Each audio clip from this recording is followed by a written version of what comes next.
You can just, you can signal me at any point or just say, let's wrap up. Okay. But this is very exciting. Yes. So, look, and we've already got somebody viewing.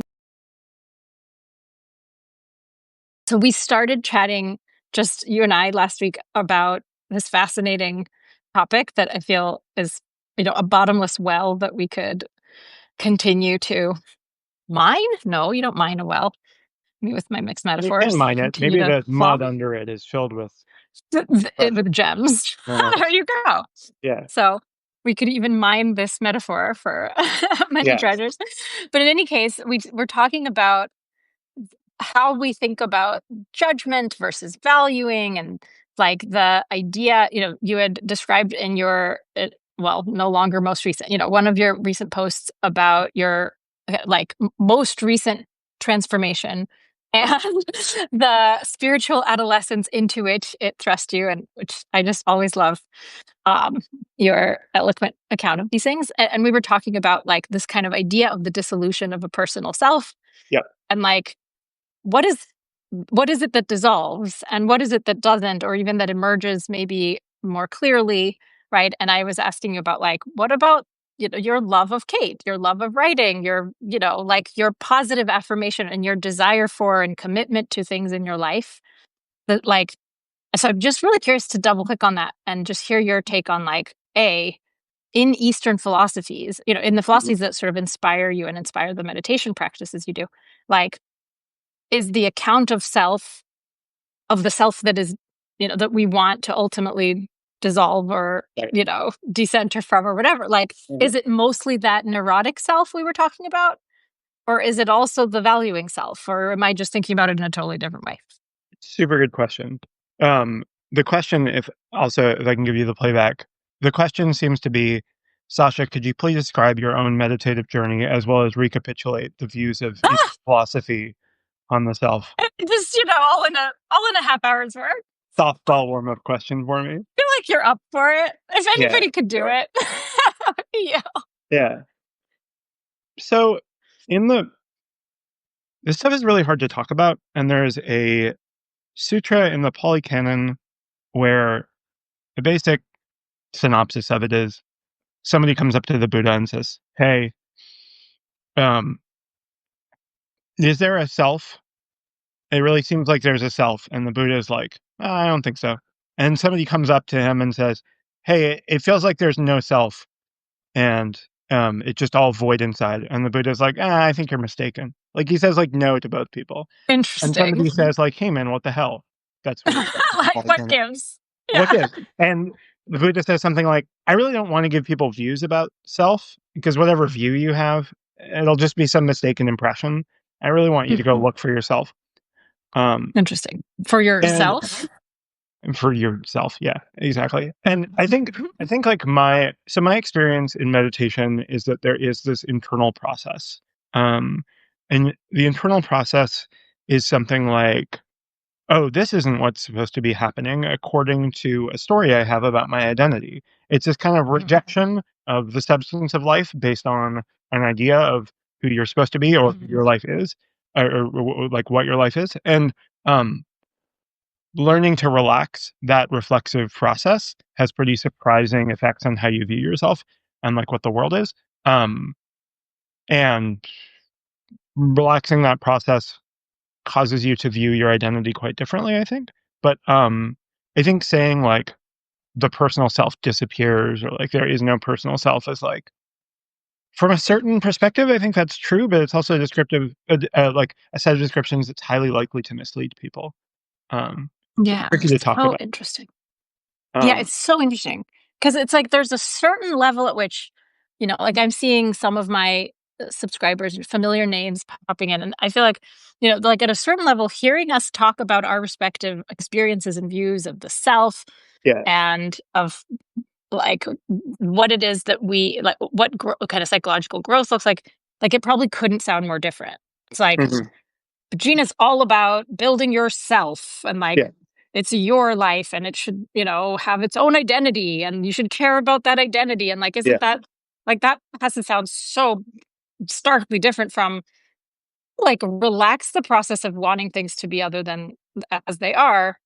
But the funny thing is, like, I hear you say that, and I know exactly the process you're talking about because my life completely transformed in the past 12, 15 years that I've been practicing mindfulness precisely to, you know, teach myself, train myself to accept and embrace reality as it is and embrace what is as, like, this is what, like, here's what we're working with. Hmm. And Hmm. then, like, have also, coached toward it and worked with it as a step, as like this Yeah. crucial step or a crucial component of a process that, like, basically, you know, reflects is it Bacon, like the Bacon sentiment that nature to be commanded must be obeyed.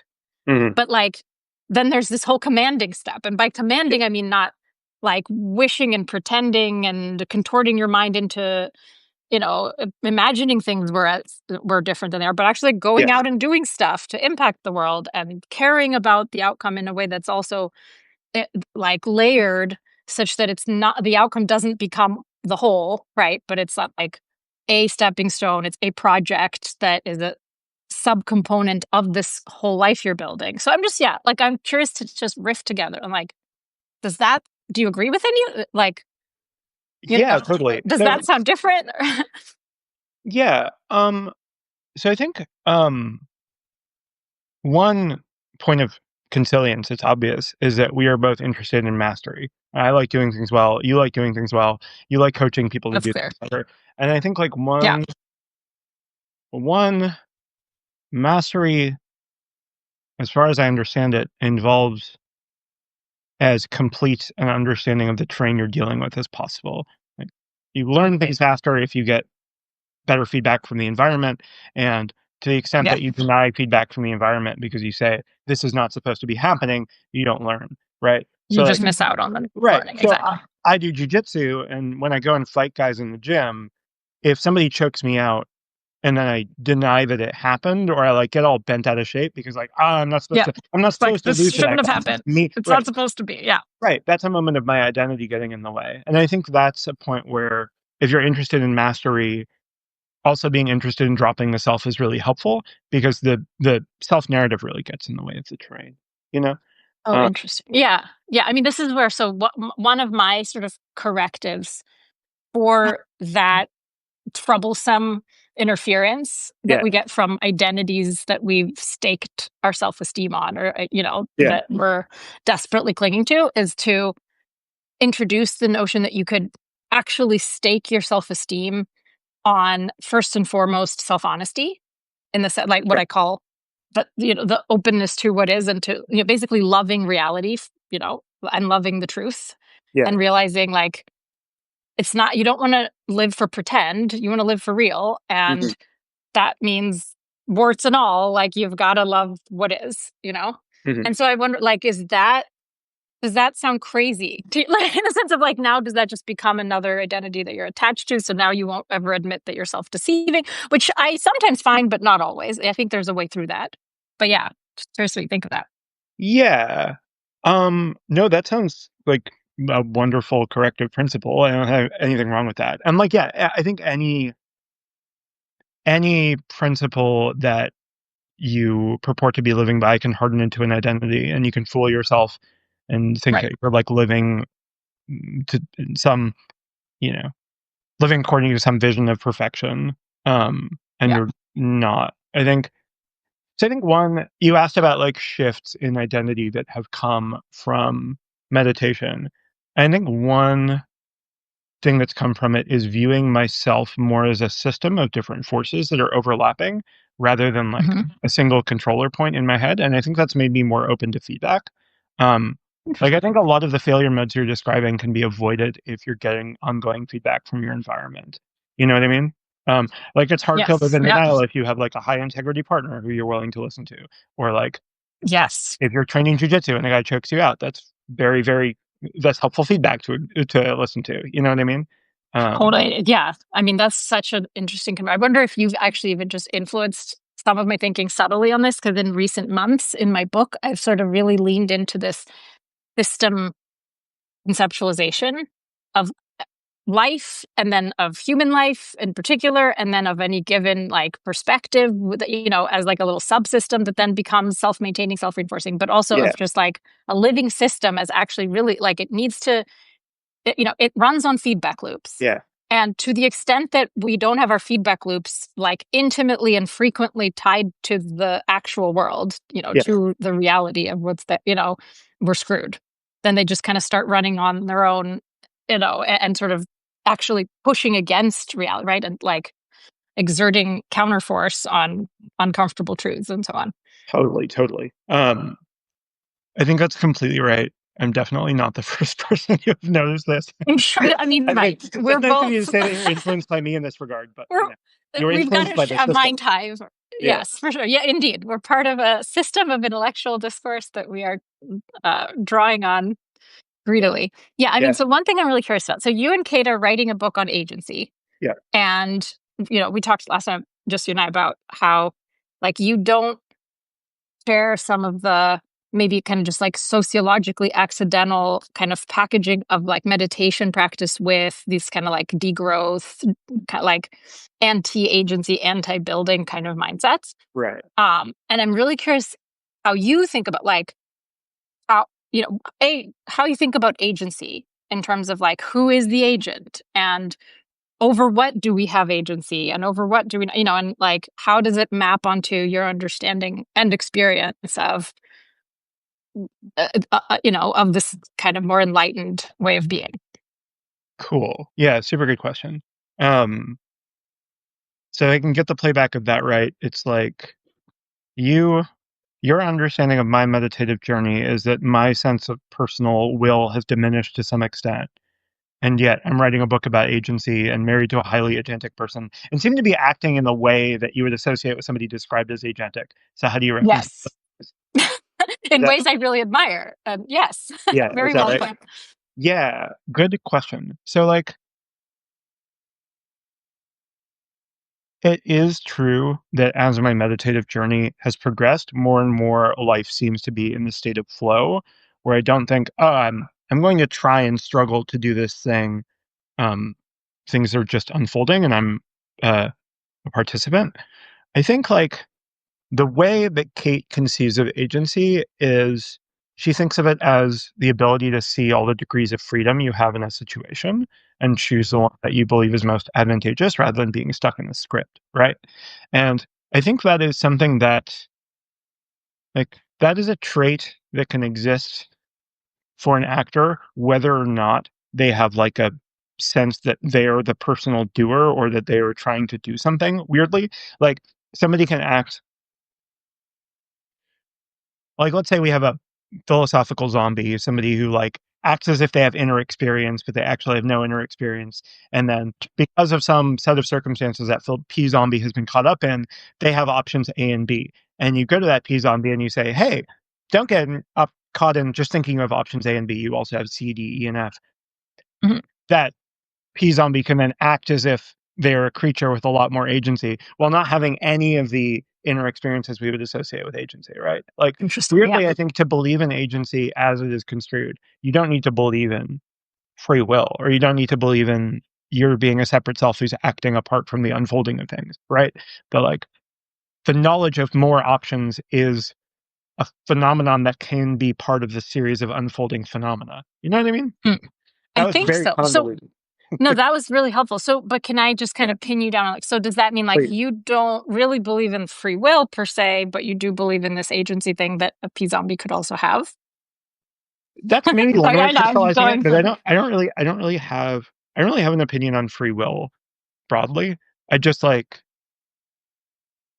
the the more I meditate, the more it feels like my consciousness is not a single agent trying to do things. It's like an unfolding series of overlapping processes that like Mhm. I don't have apparent control over on a super fundamental level. Interesting. That makes sense? I But like think so. I mean, it's not that mysterious in that we've all been in flow states. And in flow states, the feeling of control is funny because in some way we feel like our deepest, most authentic selves when we're in like Yeah. deeply intimate conversation or deeply engaged in a craft or that those moments when like self-monitoring or like self-censoring self-managing like drops away. Um, Yeah. it's funny because it's like, oh, we feel like our most authentic selves in those moments, but like who's steering the ship?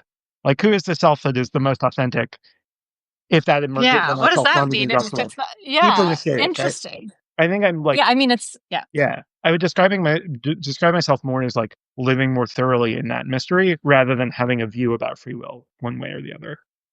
Does that make sense? Interesting. Yeah. I think so. I mean, so the way I would describe those experiences are like they're experiences of unconflicted choosing. In the sense of like, a lot of what you're describing and attributing to like control and needing to struggle through is like the experience of being conflicted. It's like Yeah, there's a part of me that wants this and a part of me that doesn't, and I have to somehow constantly be negotiating those parts and pushing back, like exerting extra energy to push back on the part of me that wishes I could stop and do something else.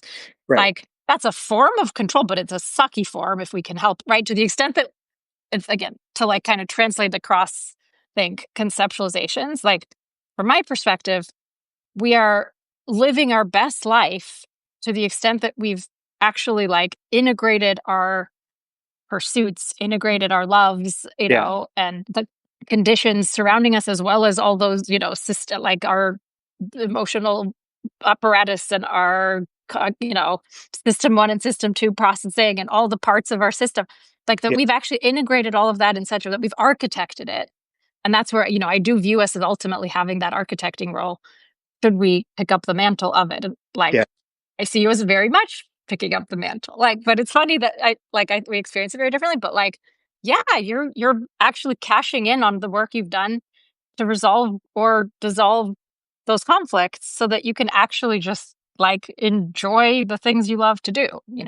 I think that's right, and I also think it's important, like, if we're talking about you're a coach, and I do coaching work as well, and, like, so we're interested in development, obviously, right? And, how a person develops. And one thing about this journey for me that's important, personally important, I notice this in a lot of people, is I actually went and achieved my childhood dream in a super strivey way and built up a pretty robust ego before I started staring at walls and dissolving it, you know? And I feel like for a lot of Yeah. people, there is something really like, oh, this like mainstream reward function that we're all introduced to.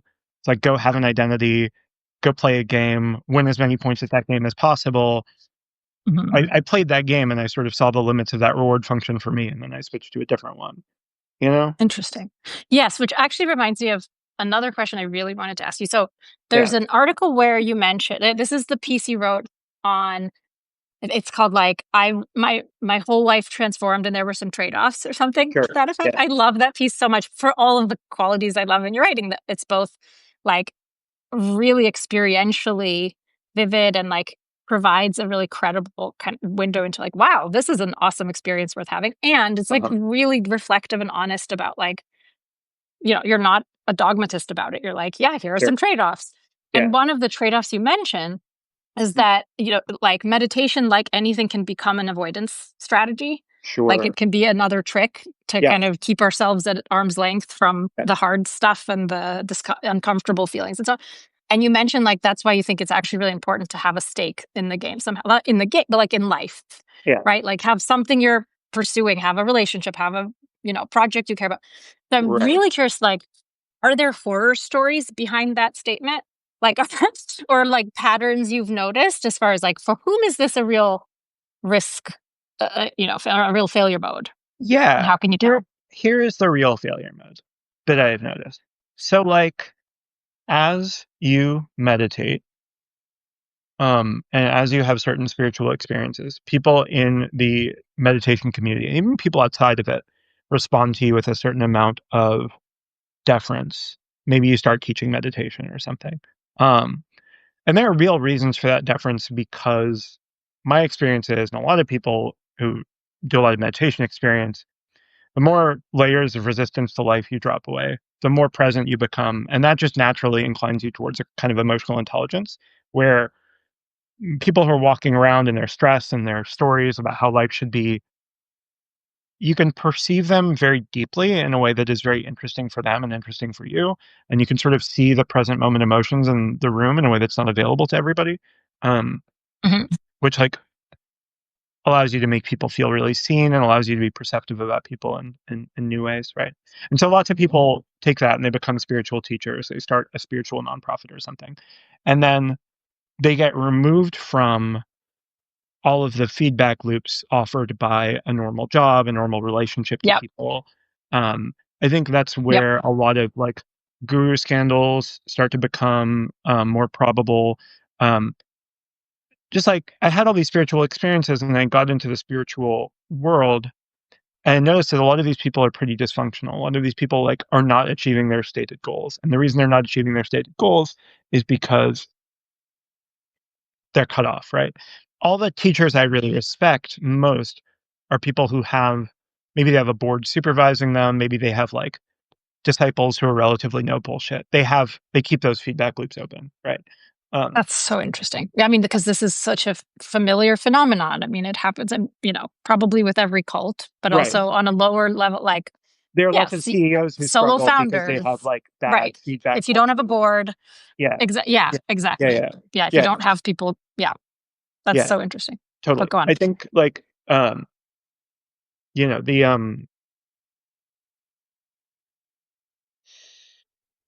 yeah, yeah, the idea that like so one thing that's really interesting that I've noticed is that people talk about cult leaders or people who form cults or gurus as if they are like individual bad actors, and there's something to that.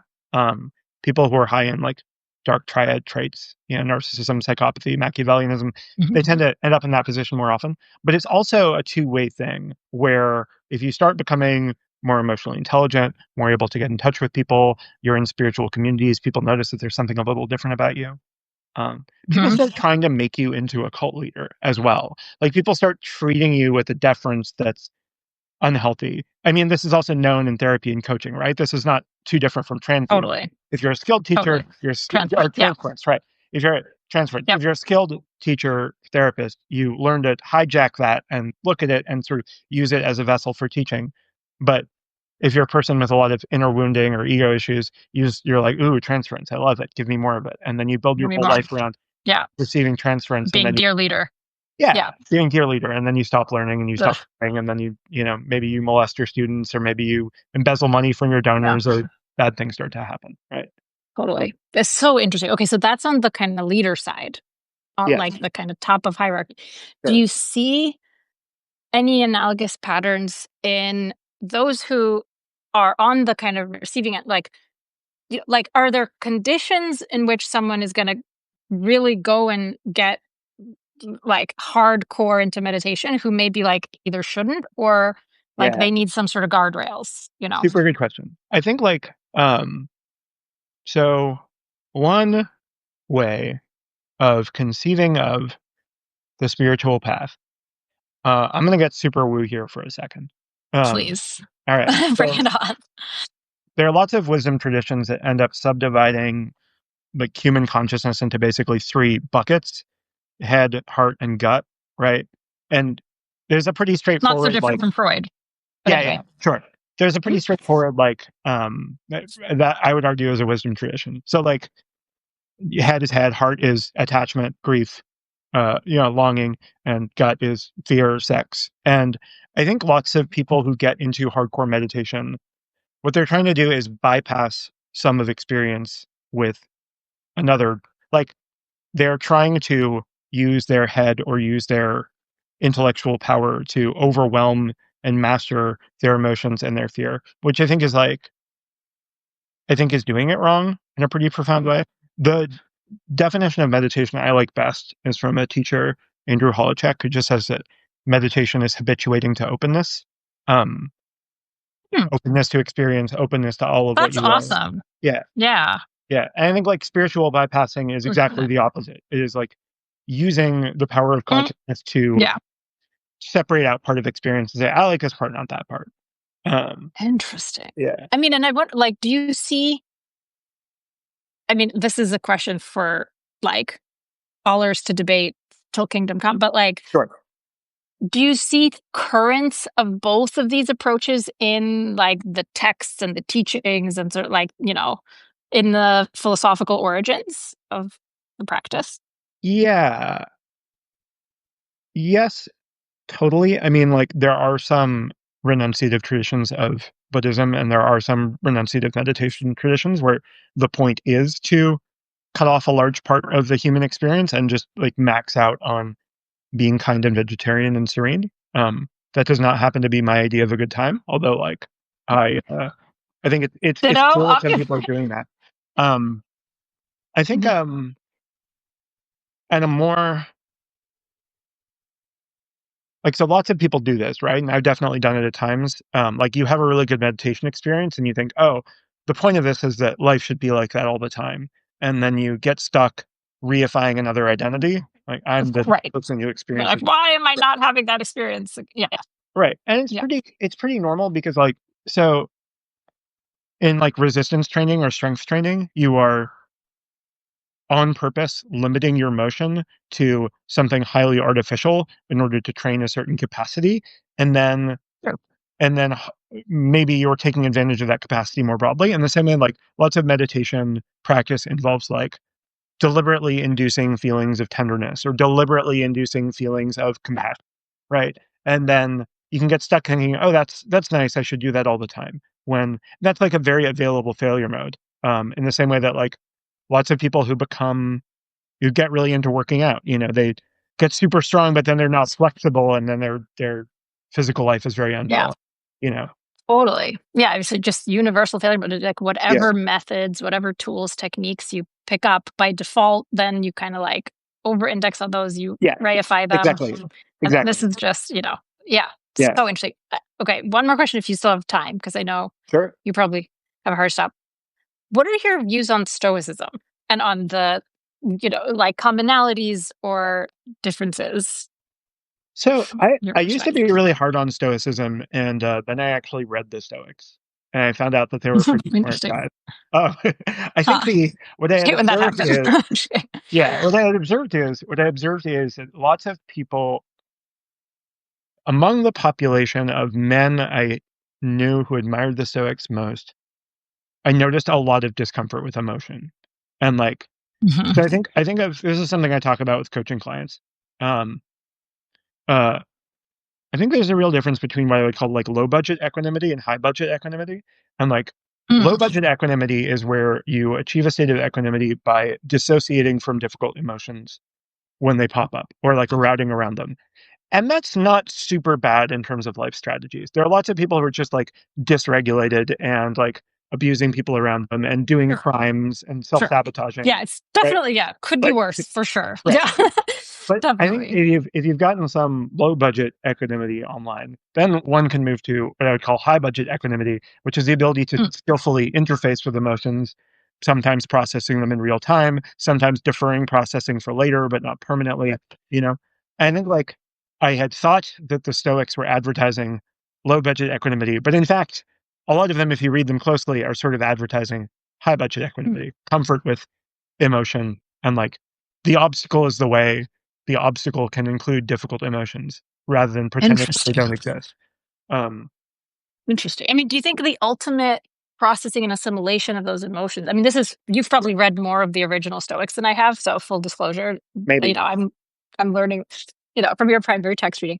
But do you feel like the end goal of the processing or the assimilation of those emotions is anything at all to do with like the actual stimuli out in the world in question? So for, like you feel grief or you feel terror when you find out your kid is, like has a cancer diagnosis, God Sure, forbid, right? Like something really like something threatens a value that you sure. hold, like your kid or your spouse, you feel grief and or you feel fear or you feel, panic. And presumably in a high budget equanimity call, Mm, like you encounter those feelings, you process them, you come to terms with them. But like, does that mean now you are equanimitous about your kid dying? If that or is it like I'm still going to be fighting like hell yeah, to keep my kid alive, and I still really, really, really don't want my kid to die, and it will yeah, still really, really, really suck if my kid died. Do you know what I mean? yeah, yeah, yeah. Um, there's an old drill tweet, which is like the drill tweet is like the wise man bowed his head and said, there's literally no difference between good and bad things, you idiot, you fucking moron. Uh, and That's amazing. That sums up that's so like the much. cartoon depiction of like the wise Yep. sage who's a quantumist, right? And I don't, Yeah. yeah, I would say like, okay, I am not a parent myself. I've definitely never experienced the illness of a child. People routinely describe that as like the most difficult thing a person has to It's go through. awful. I'm willing to It's just believe that. awful. Yeah, I so I find myself hesitant to say, well, the ideal model of human functioning in a situation like that is, um, Right. with that reservation aside, um, yeah, I would think of it as like the ability to experience to have some grace in that situation. You know, you are willing to experience the grief and the profound feelings of helplessness, and you are also willing to take action and like enroll your kid in medical trials if that helps, and if those don't help, you are, Right. you know, able to grieve it without taking out your sorrow on the world around you and completely falling apart.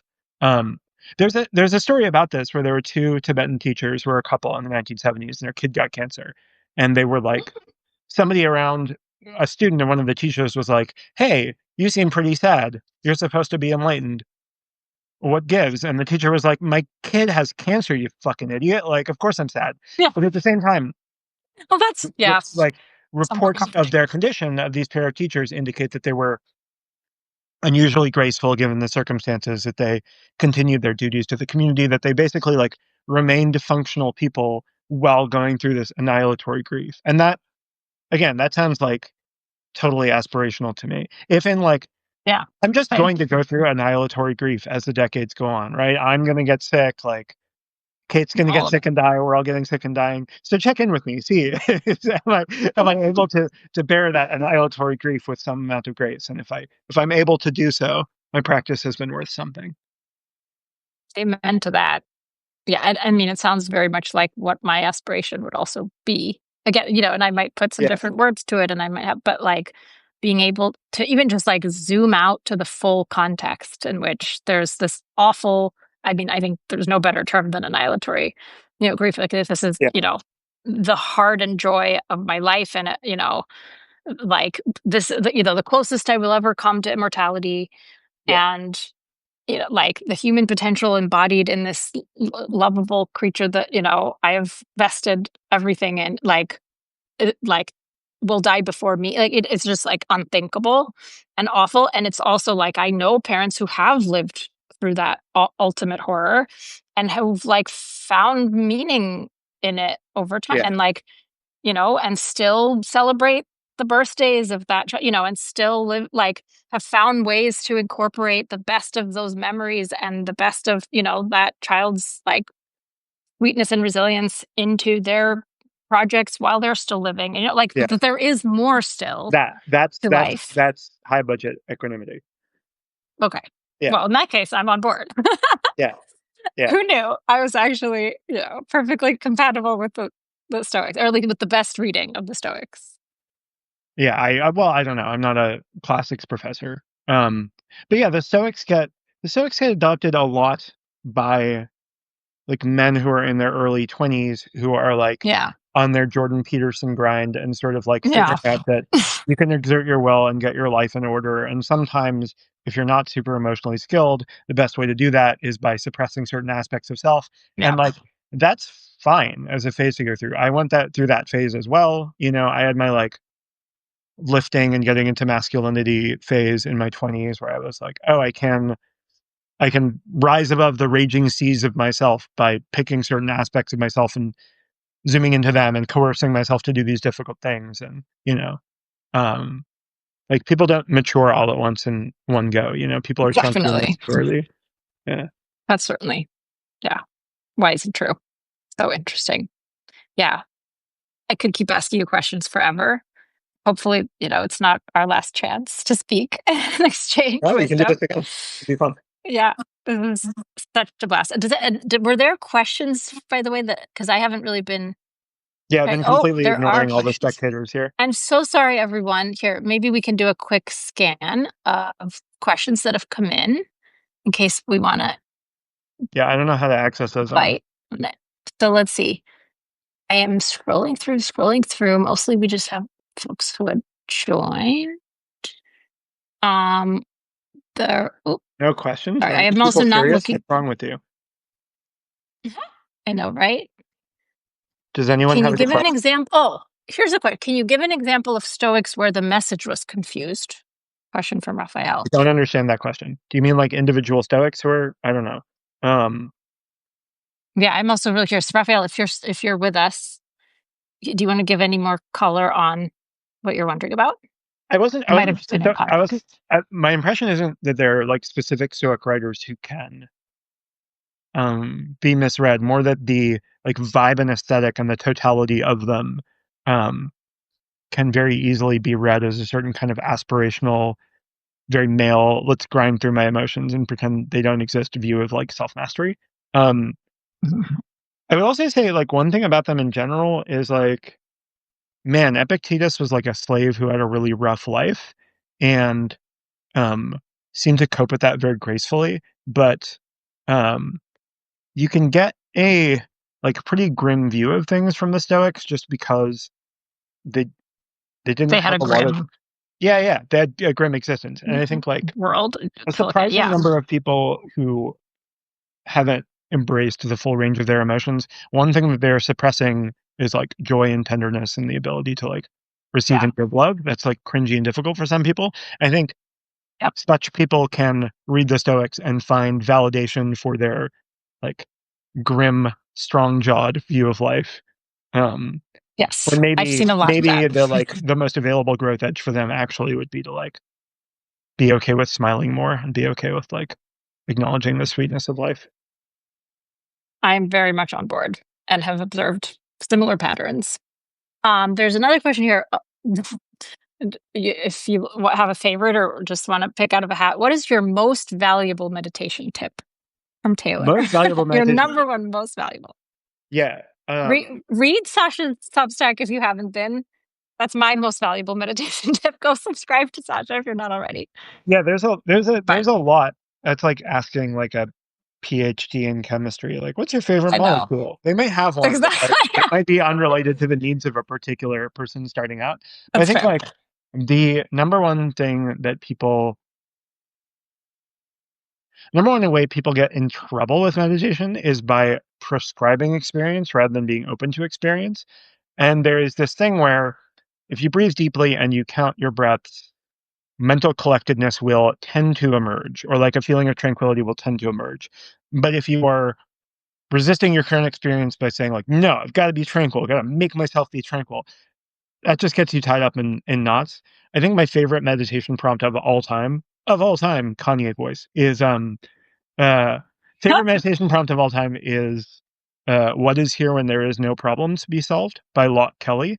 And it gestures at this pretty radical act of saying, okay, right now, for these 5 or 10 minutes, I don't have to fuck with anything. I don't have to pretend things are other than they are. I don't have to like have a problem with the way I am or my feelings. I think like that's not the end all be all. Um, sometimes a more structured approach could be helpful, but it's a good starting point. That's awesome. Yeah, that reminds me of a prompt. I don't even know if it comes strictly from meditation practice, but in therapy it Yeah. comes up and I teach students on it. Just what would you be feeling if you weren't busy worrying about this?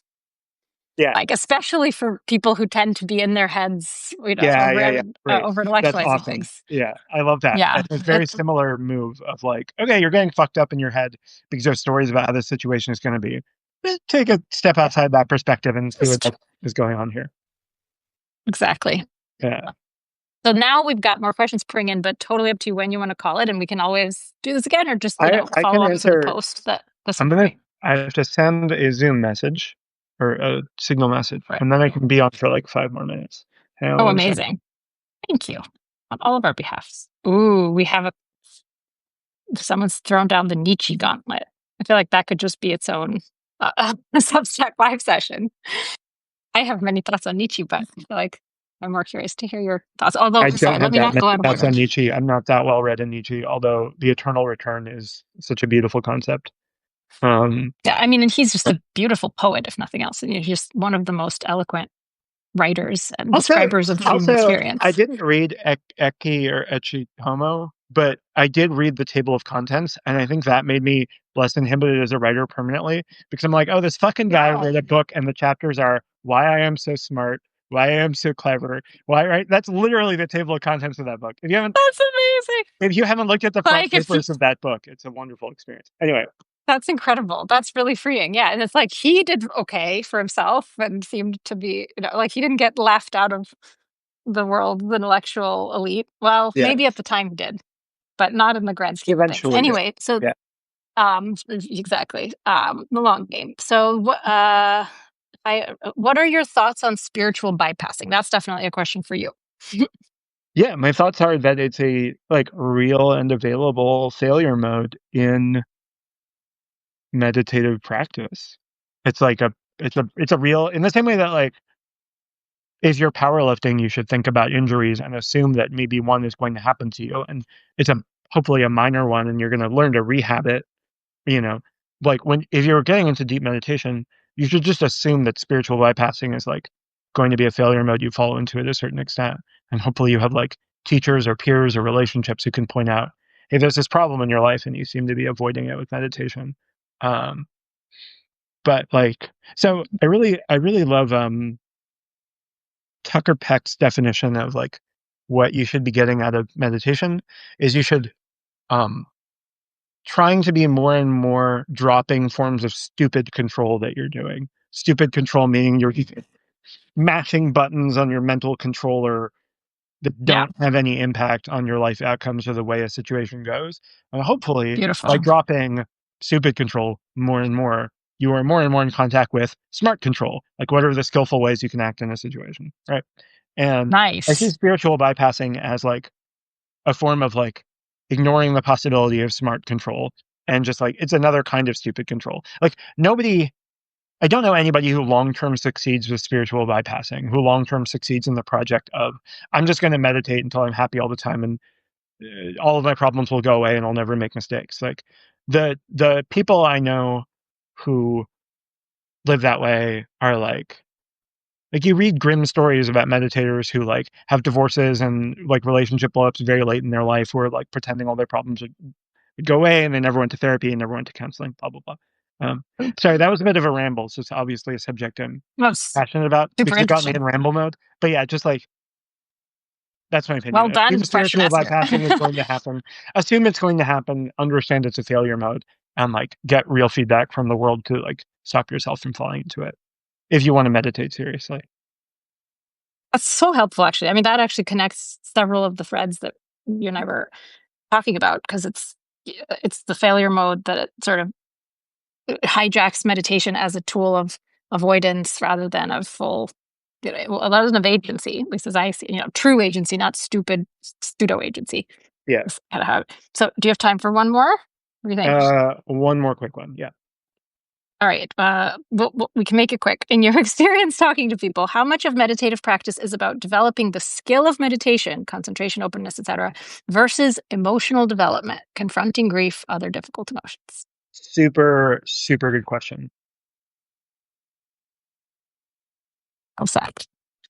So like generally, so one I think way that you could characterize the long-term vector of meditation practice is towards decreased fragmentation of experience. By fragmentation of experience, I mean that human tendency where we're like, this part of my experience I'm fine with. All of these thoughts and feelings and like this part of existence, I'm not going to look at that. And for a lot of people, a huge engine of inner fragmentation is avoiding difficult emotions, avoiding grief, avoiding lust, avoiding feelings of envy, like avoiding emotions that you view as undesirable rather than moving through them fully. And I think um, specifically lots of Bay Area strivey people who get into the contemplative arts, a lot of their fragmentation is around emotion. So you're going to get a lot of new gains, so to speak, by focusing on working through difficult emotions. But I also think the technical depths of meditation practice um, are important as well. I don't know exactly where the balance is. Like everyone has a slightly different makeup of fragmentation or a different ratio of like issues. But I think yeah, emotional development is a huge part of it. And if you've like done a ton of emotional development, um, uh, then you're going to have a much easier time coming around to the practical ramifications of ideas of no self and like other late stage meditation concerns. Does that make sense? Cool. I think so. Cool. And yeah, thank you for your questions, everybody. And thank you, Sasha, for making the time fly as I knew it would. Yeah, This my was a pleasure. This was blast fun. and enlightening as always. And yeah, and happy birthday again. I hope you continue to enjoy, the residual love and joy of Thank you. the occasion for Thank you. Yeah, feels long really to good. come. Great to talk to you. Bye. Likewise, everyone.